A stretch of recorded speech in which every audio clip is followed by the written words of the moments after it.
The cold sting of her Alpha King's rejection was a silver knife to her heart, but the Dark Alpha's shadow-kissed claim felt like a wildfire of forbidden destiny. Chapter 1. The Sting of Silver. The air in the grand hall of the Silver Moon Kingdom smelled of expensive polish, stale power, and the terrifying metallic tang of an Omega's suppressed panic. Maelona, an unwanted shadow in a room built for gods, stood trembling before the throne. The silence was the loudest sound she had ever known. It pressed down on her, heavy and unforgiving, a physical weight crafted from the scrutiny of 100 noble wolves. Each pair of eyes, judging, bored, or worst of all pitying, was a tiny shard of glass driven into her already fragile composure. She was dressed in a gown of pale, forgettable lilac, a desperate attempt by her handler to make her seem worthy of the Alpha bloodline. It only served to highlight the plainness of her features, the quiet desperation in her enormous amber eyes, and the fact that her scent, a delicate, almost non-existent whisper of chamomile and rain, was laughably weak compared to the dominant pine and ozone cloud that perpetually surrounded the male she was fated to bond with. King Varek sat on the throne, a breathtaking monument of chiseled arrogance. His crown, polished silver and set with obsidian, was a mockery of a halo. He wasn't just an alpha. He was the epitome of one, broad-shouldered, impossibly tall, with hair the color of midnight and eyes like cold molten gold. He smelled of untamed forest and absolute authority. He looked at Maelona not with hate, but with a gaze infinitely worse, complete, utter disinterest. She was a bureaucratic error, an inconvenient, low-ranking Omega who dared to share his mate Mark. Maelona. King Varek's voice was a deep baritone, usually capable of commanding armies and silencing storms. Now it was flat, bored, barely a ripple in the overwhelming stillness. It is time to formalize the breaking of the bond. Maelona flinched. The words were a formality. The rejection had been a foregone conclusion since the moment their latent marks had flared 6 months ago, linking the king to an Omega who'd spent her life scrubbing floors in the back corridors. He was a diamond, and she was the dirt it had been found in. Maelona forced a smile that felt like cracking ice. She would not cry. She would not beg. She would give him the quiet, insignificant rejection he wanted. Her hands, still bearing faint scars from abrasive cleaning chemicals, were clasped so tightly her knuckles were white, betraying the hurricane churning inside her. "Your Majesty," she whispered, the sound of a pathetic squeak against the cavernous hall. I understand." Varek's lip curled, a subtle motion that was more condescending than any roar. "You understand? Good. Because the idea of mating an Omega who smells less like a queen and more like a poorly brewed herbal tea is, frankly, embarrassing. Our line needs strength, a dominant female scent that can cut through the fog of battle. You, Maelona, are less a scent and more a polite suggestion." A suppressed titter ran through the assembled nobles. Maelona's breath hitched. A polite suggestion. That was a new one. "The Elder Council has agreed," Varek continued, his voice regaining its kingly edge, "that the bond is invalid due to the severe disparity in rank and power. You will receive a generous allowance and residence in the border towns. You are dismissed from the kingdom." The dismissal was swift, brutal, and public. He hadn't just rejected her. He had performed a public autopsy of her worth. Maelona looked up, one last, desperate glance at the man who was supposed to be her destiny. His eyes were already drifting past her to the elegant Beta Duchess standing nearby, a woman whose scent was a bold, confident bouquet of spice and oak. A flicker of sarcasm, a final small act of rebellion, crossed Maelona's mind. He wants a queen who smells like she could conquer a small nation, not one who smells like a comfortable Sunday morning. Well, to each king his overcompensating cologne. She bowed low, the lilac fabric brushing the freezing marble. The smell of the cold stone, the cloying perfume of the Duchess, the sharp, sickening tang of Varek's indifference. These details were what she would carry, not the memory of his golden eyes. As she turned to leave, her legs felt like lead weights. The shame was a physical cloak, stifling her weak scent entirely. She was officially nothing. A cast-out. A mistake. But as she reached the enormous, intimidating bronze doors, the atmosphere in the hall suddenly shifted. The polite, stifling air didn't just change, it was obliterated. A new scent, thick, dangerous and intoxicating, slammed into the hall like a wave of black oil, smoke, rich earth blood, and something ancient, electric and terrifyingly male. It was the scent of a primal uncontained force that mocked Varek's civilized forest pines. The guards at the doors, elite warriors built like granite, instantly stiffened. The king, for the first time in Maelona's memory, had his golden eyes focused intently on the doors, a line of tension etching his proud jaw. The doors shuddered, not from being opened, but from the immense force on the other side. Maelona, frozen on the threshold, felt the presence, a dark gravitational pull that made the hairs on her arms rise and the faint mate mark on her collarbone throb with a forgotten violent life. The scent. It was like stepping from a perfectly lit ballroom into the dark heart of a collapsing star. The King Varek you know is a creature of sunlight and steel. The presence now approaching was the sound of the world ending in a velvet whisper. Chapter 2. The Grand Entrance of Darkness. The immense bronze doors of the grand hall didn't open. They were thrown inward by an unseen force, smashing against the marble walls with a deafening kingly disrespect. In the frame stood Theron the Dark Alpha. He wasn't merely a wolf. He was the ancient terrifying memory of what a wolf should be, a creature of shadow and raw appetite. His presence was a stark, brutal contrast to King Varek's polished authority. Varek was the Sun King, ruled by law and lineage. Theron was the Eclipse, a creature who made his own rules in the void. He was dressed in worn black leather and thick pelts that seemed to drink the light, making him appear a silhouette even in the chandelier's fierce glare. His hair was long and unkempt, the color of wet earth. But it was his eyes that seized the room. A sharp, terrifying silver, completely devoid of warmth, fixed not on the king but on Maelona. The air in the hall went from silent tension to a panicked, choked stasis. King Varek rose slowly, his golden gaze narrowed. The movement was agonizingly slow. The seconds stretched, weighted by the subtext of centuries of animosity between the Silver Moon Kingdom and the forbidden shadow realm from which Theron hailed. Theron, Varek spoke, his voice dangerously low, laced with the contempt only a rightful monarch can muster for an alleged savage. This is not your land nor your affair. Leave now, or I will consider this a declaration of war.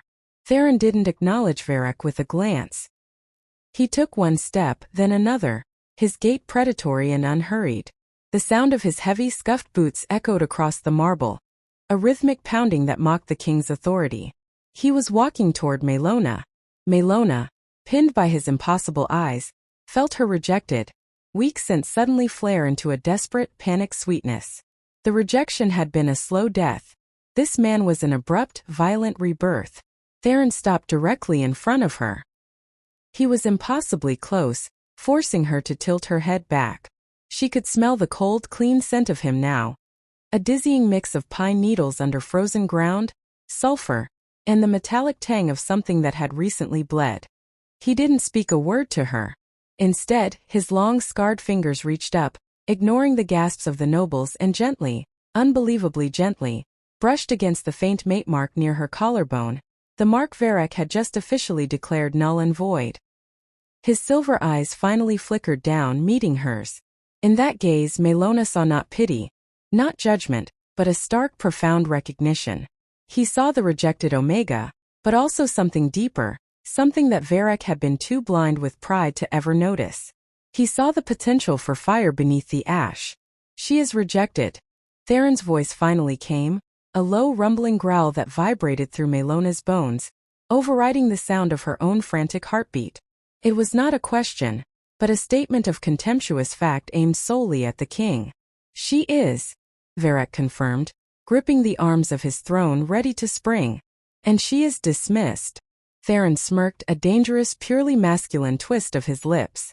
In the Shadow Realm, King Varek, a thing abandoned by its rightful owner becomes the property of the nearest beast. And then he acted.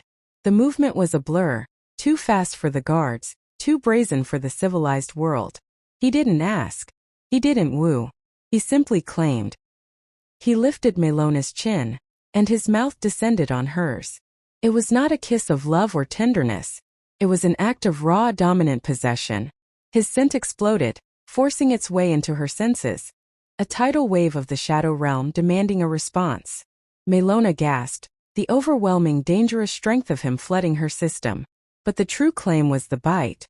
Theron pulled back just enough to expose the vulnerable, unmarked curve of her neck, directly opposite the fading mark of King Varek.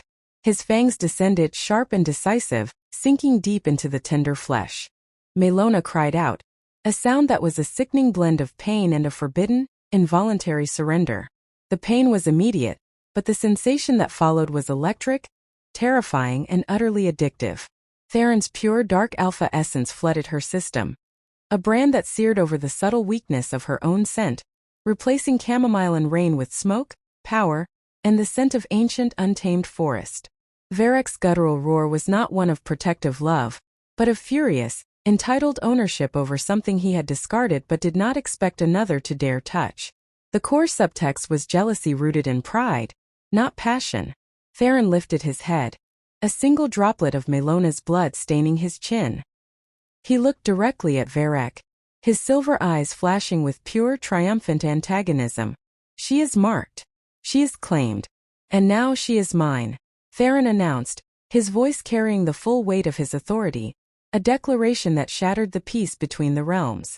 If you want her back, King, he added with a satirical curl of the lip, you know the path into the Shadow Realm.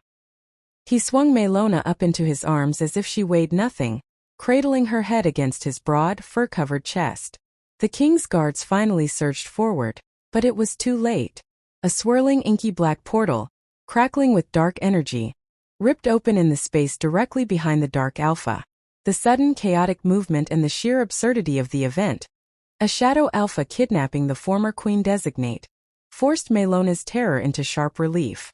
As Theron stepped backward into the hungry darkness, Maelona saw King Varek, a figure of frozen fury, reach for her. His hand stretched out, a gesture of belated, useless regret. Then the Shadow Realm swallowed them whole. The portal snapped shut with the sound of a closing tomb, leaving behind nothing but the stench of sulfur, the faint, lingering sweetness of Maelona's blood, and the devastating silence of a kingdom that had just been utterly humiliated. Chapter 3: The Forbidden Hunt. Maelona woke to the unnerving quiet of the Shadow Realm. It wasn't the silence of peace, but the quiet of absolute predatory awareness. She was on a massive fur-covered bed in a chamber that smelled like Theron smoke, cedar, and distant cold mountain air. The chamber walls were rough, dark stone, unpolished and primal, illuminated only by the faint silver-blue glow seeping in from the world outside, which looked perpetually caught in a moonlit twilight. She touched her neck. The spot where Theron had bitten her throbbed, not with residual pain, but with a deep, unsettling warmth. It was a brand, not just a claim but a seal. Her own weak scent was now tangled irrevocably with his dominant, dangerous aroma. Maelona slid off the bed. Her lilac gown was torn and stained, a beautiful symbol of my life as a silver moon Omega, she thought with a flicker of bitter satire. Discarded and ripped by the first powerful male who decided I was a decent prop. The door opened silently and Theron stepped in. He wasn't wearing a shirt, exposing a torso laced with old, complex scars that told a darker history than any royal crown. He carried a wooden bowl filled with stew and a skin of water. He moved with the quiet grace of a creature entirely comfortable in its own darkness. Eat, he commanded, placing the bowl on a rough-hewn table. Maelona crossed her arms, ignoring the growl of hunger in her stomach. Am I a prisoner, Theron? He leaned against the stone wall, his silver eyes calculating. A prisoner of circumstance.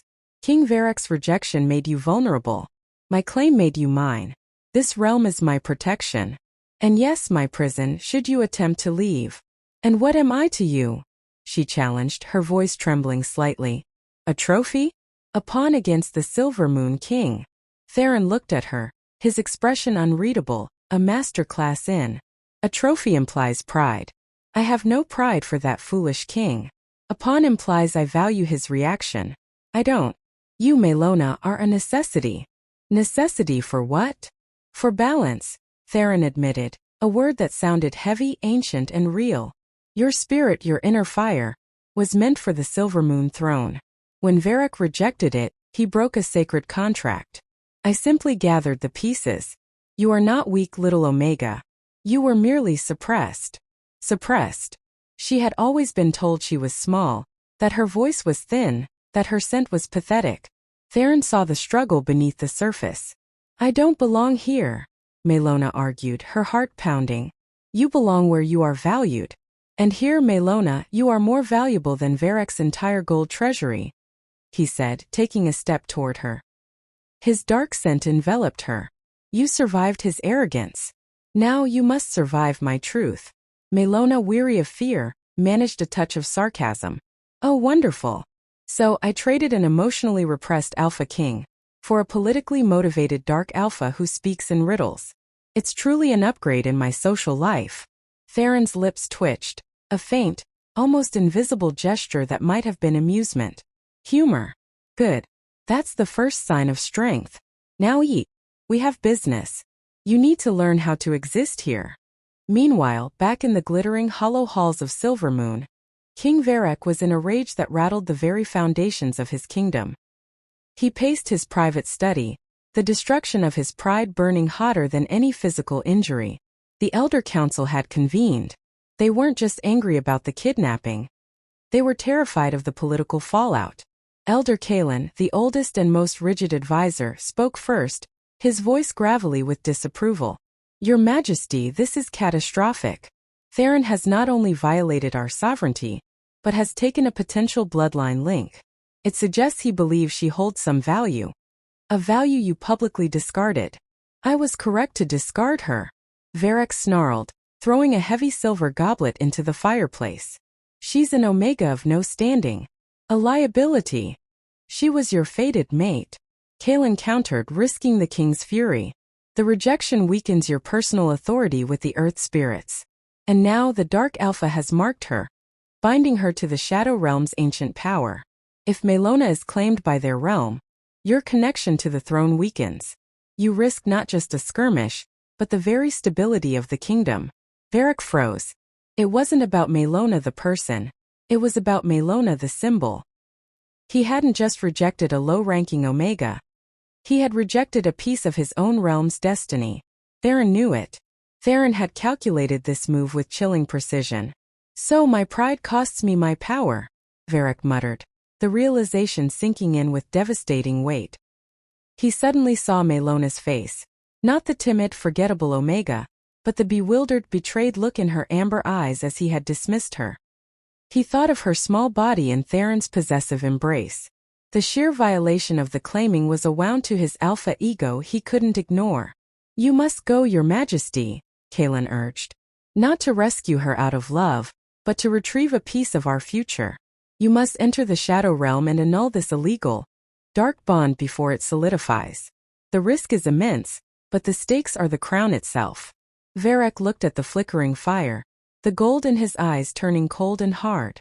He hated Maelona for being weak, hated Theron for being ruthless, but most of all, he hated himself for letting his vanity become his most devastating weakness. He would go. Not for redemption, not yet. He would go to prove that Theron could not take what was his, even if he didn't want it. Varek's pursuit is driven by fear of political collapse and wounded pride, setting him on a dangerous path that will force him to confront his true feelings. Back in the Shadow Realm, Maelona watched Theron train. He moved with a terrifying economy of motion, striking a target that crumbled to dust. You need to learn to defend yourself, Theron stated, turning. In this realm, weakness is a luxury you cannot afford. And why do you care if I'm strong or weak? Maelona asked, wrapping her arms around her chest.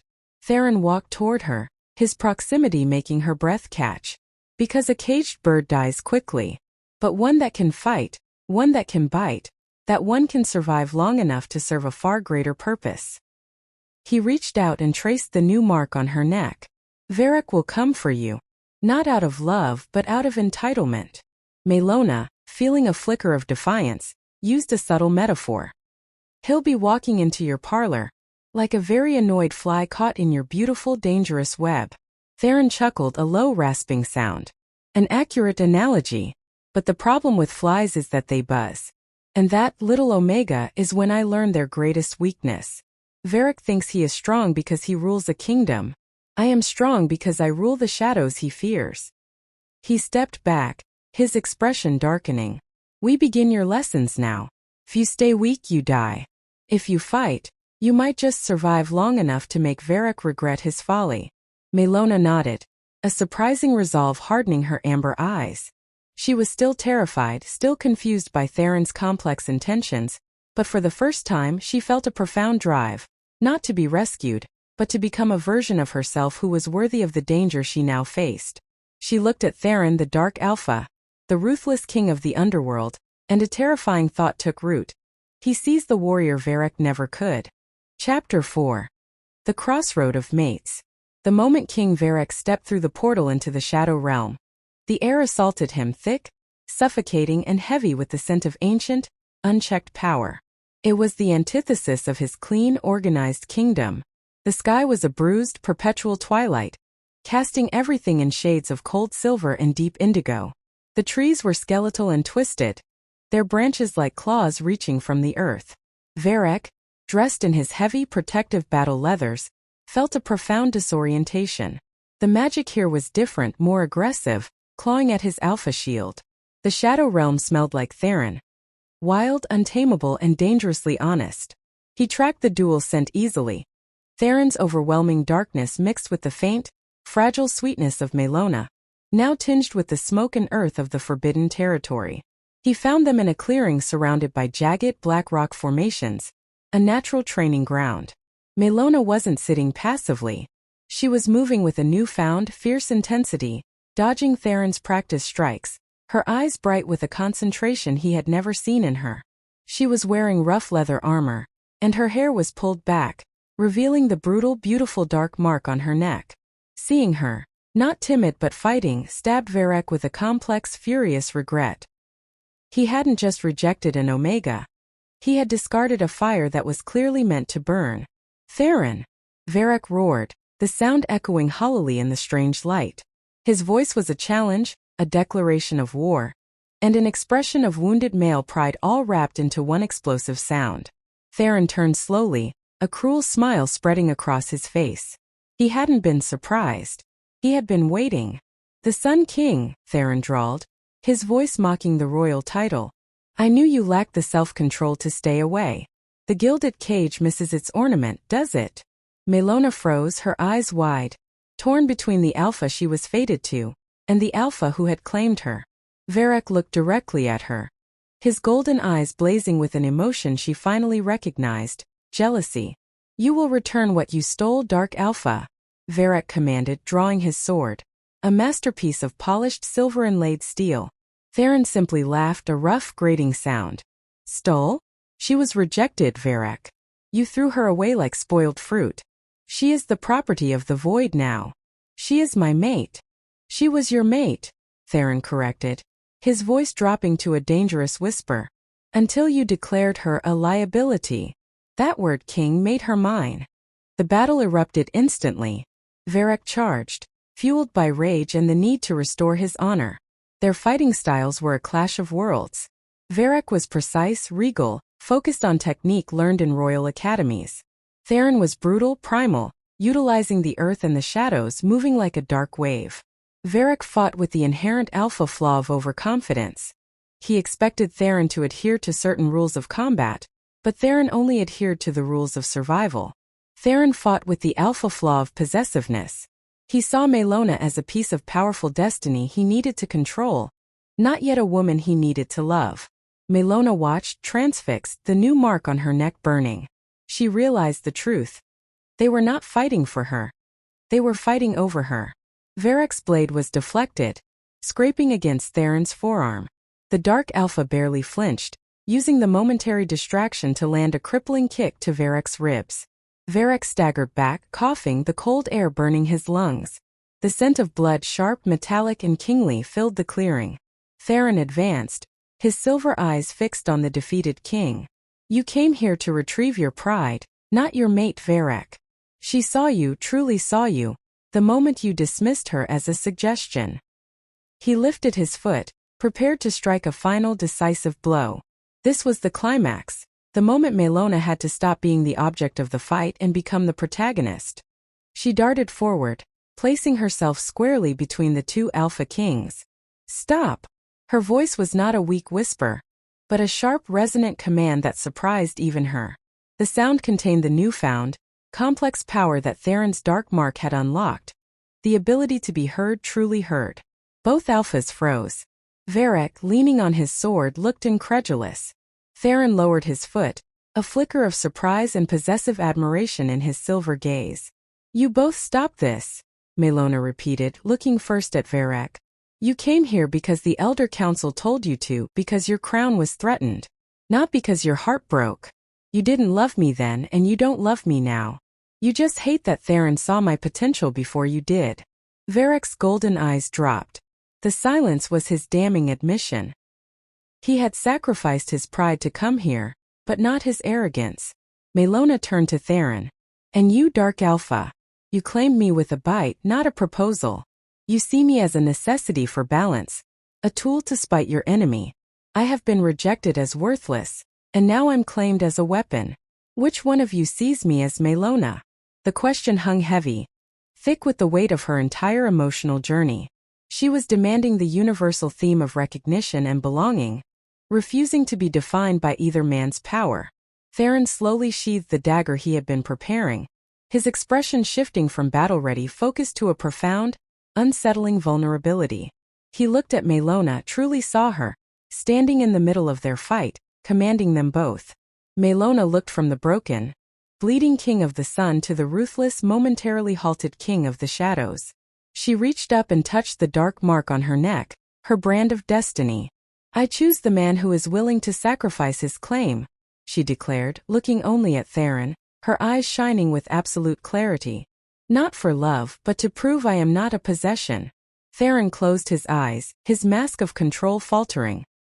He had calculated every move except this, the possibility that she would demand self-determination over subservience.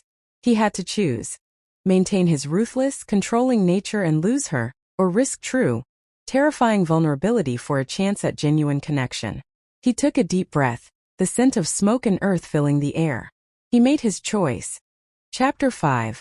Eclipse and Dawn. Theron stood frozen, his eyes, usually pools of sharp, cold silver, clouded with the internal conflict of an alpha who had never once considered relinquishing control. Maelona's demand was the antithesis of his existence.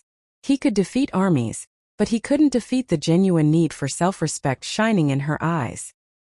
He looked at King Varek, who was watching with pained curiosity. Varek's rejection had been arrogant. Theron's decision now would be defining. Theron's jaw tightened. He had wanted Maelona because she was vital to the balance, because claiming her was a perfect, calculated insult to Varek. But watching her stand between them, frail yet utterly fearless, he realized that the Maelona he wanted was the one who belonged to herself, not the one he could brand. Possession was his nature, but belonging was his weakness. A sacrifice of the claim, Theron repeated, his voice raw. He stepped back from Maelona, a visible effort of will that felt like the tearing of muscle. You ask me to give up the right to you, little Omega, on the chance that you might choose the darkness that saved you. I ask you to give me my worth, Maelona countered, her voice now steady, infused with the quiet strength he had fostered. Varek's claim was based on destiny. Your claim was based on possession. My choice must be based on love, or the potential for it. Theron let out a sound that was half sigh, half growl. He looked down at his hand, then lifted it, tracing a complex, ancient symbol in the shadowed air. The dark mark on Maelona's neck pulsed violently, then with a sharp, stinging rush receded. The deep black essence pulled back, retracting like a tide. The mark didn't vanish entirely, but its possessive sting was gone. It became a subtle dark line. A scar of choice, not a brand of ownership. The claim is nullified, Theron announced, his voice heavy with the loss of immense power. You are free, Maelona. You are unmated. Choose your king. A wave of palpable shock rolled over the clearing. The Dark Alpha had chosen vulnerability over dominance. Maelona turned to Varek, whose face was a study in profound, shattering complexity. Varek, she said softly, her voice carrying no malice, only the weight of shared history. You are the king. Your pride is your shield and your undoing. I was meant to stand beside you, and my very weakness would have balanced your strength. But you threw me away for something shinier. She paused. I cannot forgive the rejection because it taught me to hate myself. and I cannot return to a life where I must perpetually earn my place. Varek's regal posture finally crumpled. Maelona, I was a fool, he whispered, a genuine admission of human frailty that cost the king dearly. I came here for the crown. I leave with the knowledge that I lost my true mate because I was too arrogant to see the power in quiet dignity. Go and find the life I was too blind to offer. It was a true act of redemption, not winning her back but letting her go. Varek bowed his head, a shocking, unprecedented gesture, and turned, walking slowly back toward the jagged rocks that marked the Shadow Realm's portal, leaving his destiny behind. Maelona was left standing with Theron. She was physically free, bound to neither king, standing in the heart of the forbidden world. She looked up at the Dark Alpha. He was magnificent in his defeat, his sacrifice 1,000 times more potent than his claim. You gave up the power, she murmured, reaching out and placing her hand over the complex scar where his heart beat. I realized, Theron confessed, the admission of emotion cracking his facade, that I only want the power that comes from your choice. You, Maelona, are the chaos I need. You are the only one who doesn't fear my truth, because you are finding your own. This was the ultimate victory of belonging. Finding not the mate you were told to have, but the one whose flaws mirrored your own journey toward wholeness. Maelona smiled, the first genuine, unburdened smile Theron had ever seen. It was the dawn breaking over the eternal twilight of his realm. Then I choose the darkness that taught me how to shine, she said. I choose the Alpha who showed me that my scent is not a polite suggestion, but a powerful promise. She stepped forward and pressed her lips to his. This time it wasn't a claim or a possessive statement. It was a bond, sealed by mutual respect and terrifying unconditional love. As they kissed, the subtle remaining dark line on her neck, the scar of choice, flared with silver light, fusing with the deep, untamed power of Theron's alpha mark, completing a union far stronger than any fated bond. The chamomile and rain scent of Maelona did not vanish. Instead, it wove itself around Theron's smoke and earth, creating a powerful, intoxicating new scent, the perfume of freedom and fierce love. Months later, Maelona stood beside Theron, watching the swirling portal that Varek would never again cross. She was no longer wearing lilac or polished silver, but the dark leathers of the Shadow Realm, and they looked utterly right on her. Her eyes held the steel she had forged, and her spirit was vibrant, untamed. Theron, her mate, was still the Dark Alpha, still dangerous, but he was also tenderly devoted. Their rule was one of mutual respect, a testament to the strength found in allowing vulnerability. Maelona was the light of his shadow, the fire in his ancient earth. They had found their reunion, not of two fated souls, but of two independent wolves who chose their path. This is Maelona's victory. She was rejected by destiny, only to find true love and self-worth by choosing danger. Her triumph is complete.